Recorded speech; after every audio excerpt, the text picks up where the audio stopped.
I don't know who the genius was who coined the phrase "globalization," but that person was describing something very real.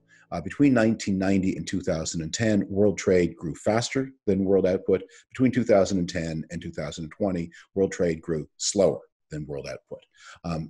World trade did not shrink, but in that period, although it did shrink during the pandemic. But clearly, we were becoming a less trade-driven planet than we had been in the 20 years immediately after the Cold War. And part of what may be going on is a slowdown in energy trade as the world moves off oil. 2005 was the peak year for U.S. oil consumption. We still haven't exceeded what we burned in 2005. Good news for the planet, maybe bad news from some parts of the American economy.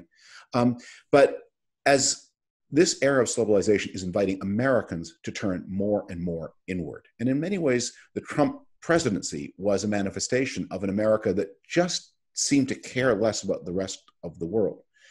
The challenge we have is the rest of the world may not agree with any of that. And the rest of the world may have ways of forcing itself on Americans' attention, even if Americans prefer to look in rather than out. Evan, how does that look to you from across the Pacific? Yeah, well, I think in the trade area, Asian economies in particular are still very trade dependent on one another. So one thing that's changed is that the American role in that region has really changed shape over the last 15 years, and particularly since the Asian financial crisis in 1997 and 98. The decade between the Asian crisis, which ended in 1998, and the global crisis in 2008 really bookended a very tumultuous decade in which the relationship between the American economy and Asian economies changed a lot. For one thing, the United States, which had been the principal source of final demand for Asian exporters, is now increasingly a producer that exports to Asian economies that act as demand drivers for one another in the first instance, but the United States in the second.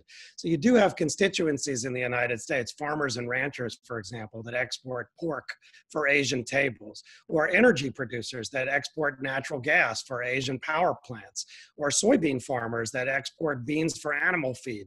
The United States, which was used to being a consumer, is now a producer. And to the extent that it completely ignores the way the rest of the world matters for its economy and its prosperity, it's going to find itself not just peripheral to economic developments in those parts of the world, but it's also going to find that those economies increasingly depend on one another. And I think that's what we see happening across the board. Part of the reason China has so much leverage on other economies, including partners and allies of the United States, that the United States is now trying to organize in its effort to be more confrontational toward China, is that those economies are increasingly dependent on intra-Asian and particularly Chinese demand for some of their exports. So you take an economy like Australia. Australia has a close security and military partnership with the United States. That's a country whose soldiers have fought with the United States in every war and every battle since the Battle of Hamel in 1918, when American forces actually were under the command of an Australian general, General Sir John Monash. But economically, Australia as a commodity exporter has become very tied to and dependent on Asian demand.